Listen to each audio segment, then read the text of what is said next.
Hello and welcome. I am Eugen and today I'm going to share my thoughts on the recently released Steel Division 2. What is Steel Division 2? Well, it's a World War II historically accurate and pretty darn realistic RTS title with a fully scalable game engine. This means you can zoom all the way into some very impressively detailed individual units, over 800 in fact, and then you can zoom all the way out for a bird's eye view of the battlefield. It's the sequel to Steel Division 44, which was based on the Western Front, and this, in the same period, Steel Division 2, is based on the Eastern Front, so effectively it's Russians versus the Germans. If you own Steel Division 44, you will get an additional 8 units, or you can buy it later as part of a DLC called the Back to War DLC, and yes, I will discuss the DLC fallout later in this review.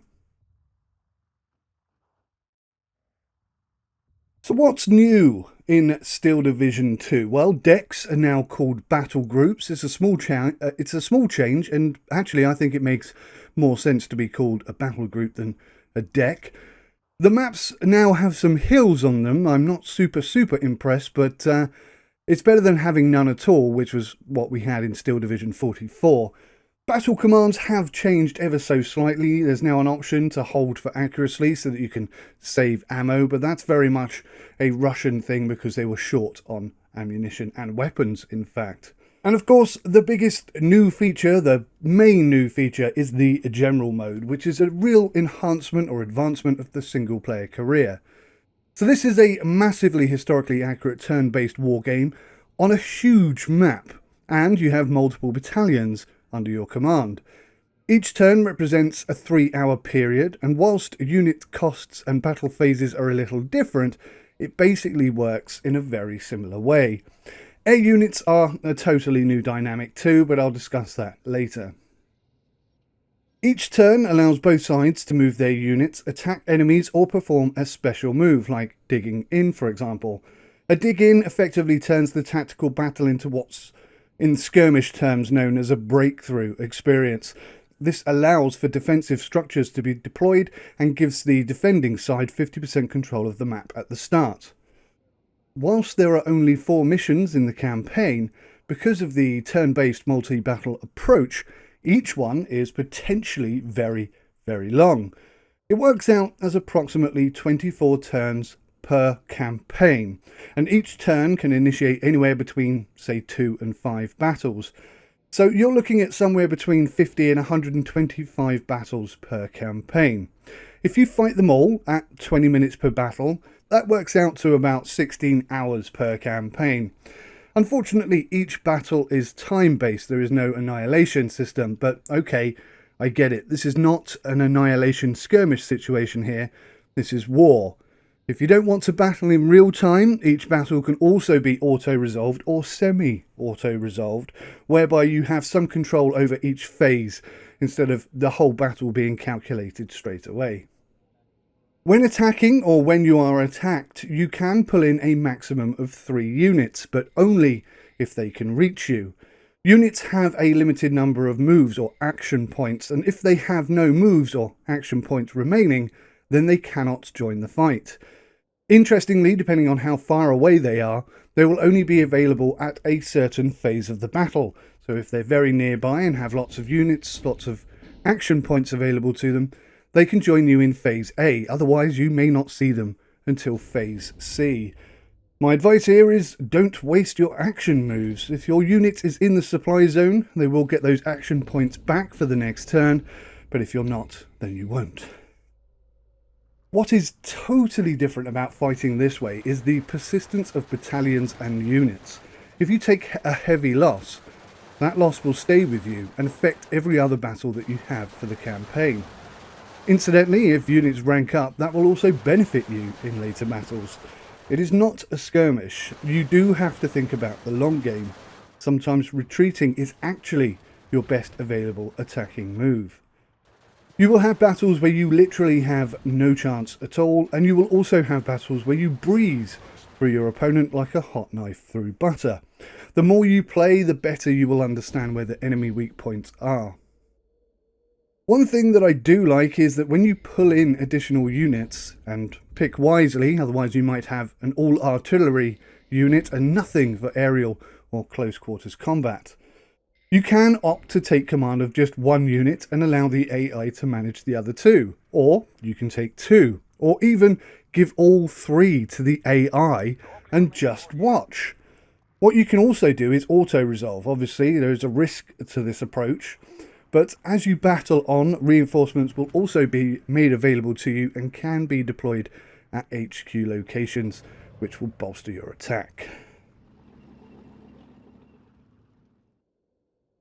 I won't beat around the bush. Having spent some time on this title, I have to say that I'm not 100% won over. If you're a casual player, then this is likely not going to be the game for you. There is absolutely no tutorial, no guides or in-game assistance, and the UI is far from intuitive. There is a manual that you can read, and that does a pretty good job of explaining things, but it certainly is not a jump in and go type title. To be fair though, it never was. If you're an existing hardcore player, then you will likely be intrigued by the new features and possibilities, but probably end up being disappointed by the lack of progression and continuation of existing issues from SD44. So what's bad at the moment? Well, the game does have some crashing issues, which is made worse by you not being able to save when the AI are playing. There's not even an auto-save feature, so if you win a battle and then the AI take their turn and the game crashes, you will have to play it all over again. This will be fixed, I'm sure, in time, but right now, right at this moment in time, that is worth noting. Every battle in general mode is time-based, even in the middle of a great power battle that could go either way. A little bit disappointed by this. Maybe, if they break and fall back, then fine, end the battle, but I don't know. I'm not a big fan of this timed system. As mentioned before, there is no tutorial at all. This is terrible for casual players and especially new players to the series. It's probably okay for seasoned players because it's quite similar, but you'll find there is a lot of trial and error still required within the general mode.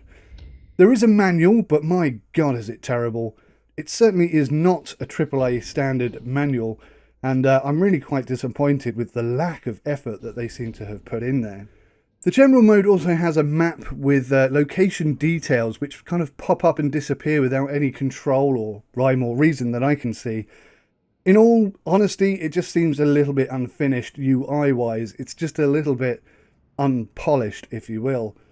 The core mechanics of the game stay pretty much unchanged from SD44, which for me is something of a further disappointment. I've never really been a fan of the way troops are introduced to the field. You dictate where you want them to move to, but then you have to wait for them to spawn before you can reselect them and issue orders. Of course, those orders are only limited up to the point where you unload from their vehicles if they have one.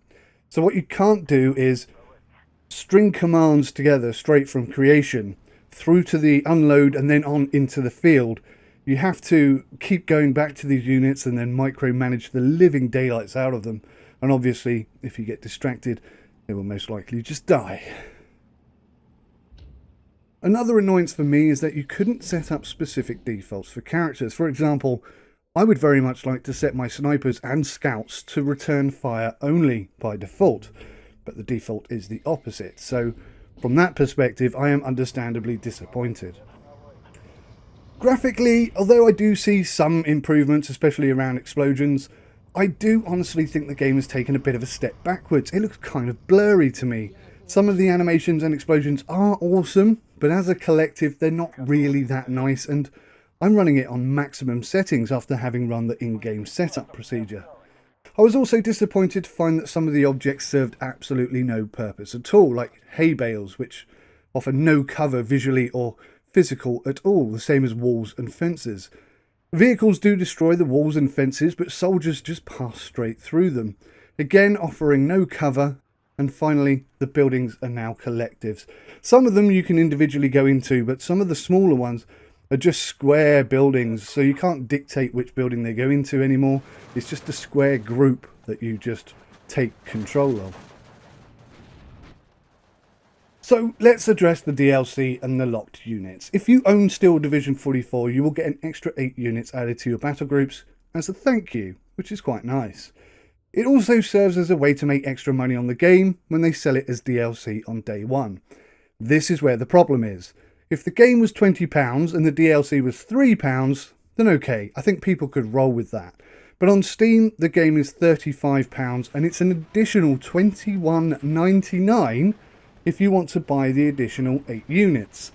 Now, looking at it from a ridiculous perspective here, that's going to cost you more than it would to go and buy Steel Division 44, which is currently £10, then buying Steel Division 2 and getting it for free. So I am 100% with the community here. I think they're taking the bloody piss.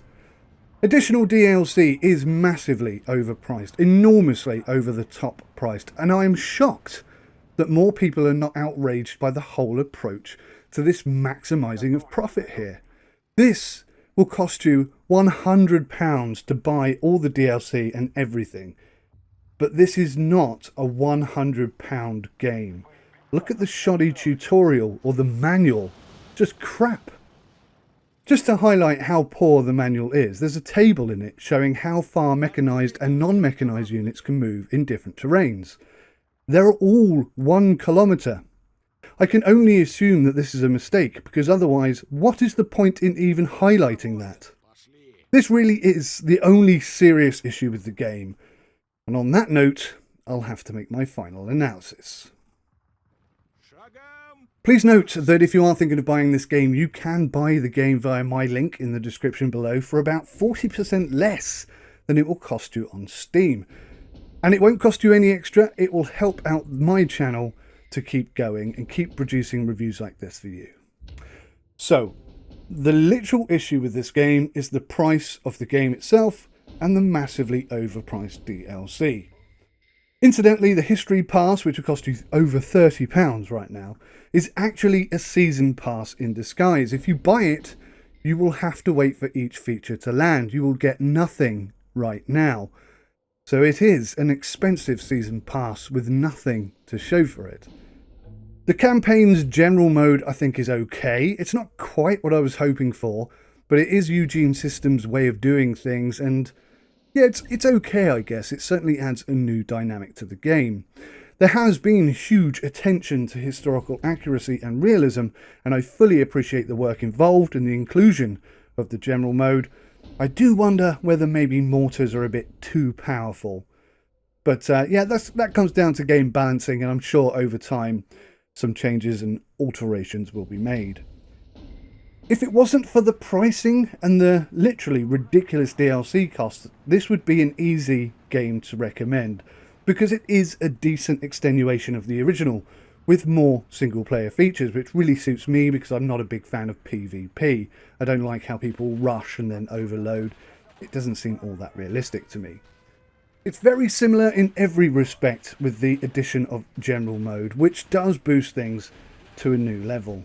Ultimately, far be it from me to say to you, yes, you should buy it, or no, you shouldn't. The gameplay is very good. It's very similar to Steel Division 44. It ultimately comes down to how much you have to spend and how much you want to spend on an RTS World War II game like this. In all honesty, for £10 right now, you could buy Steel Division 44 and have pretty much as good a time. I really don't feel that the general mode is fleshed out quite enough to justify the excessive costs applied, especially when you factor in the DLC. That being said, if you do have the original already, you will get some of the DLC for free, and it is a little bit better than the original, especially if you are specifically looking for a single player campaign. If the general mode included the entire war, then absolutely 100% unequivocally yes, I would recommend that. But unfortunately it's not, so it's a bit of a stifled situation really. It's good, but it's limited, and if you want more, you're gonna have to pay another £30 and wait a long time before it arrives. So guys, hopefully I have highlighted some of the key features here for you for the review.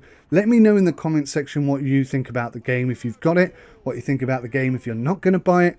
Just give me some feedback. This is definitely something of a double-edged sword here. I must point out that this game was provided to me for free for review purposes, and hopefully this honest review sort of does justify the fact that even when I get games for free, I will review them as I see them, irrespective of whether I paid or not. Thanks for watching, take care of yourselves, until next time, goodbye.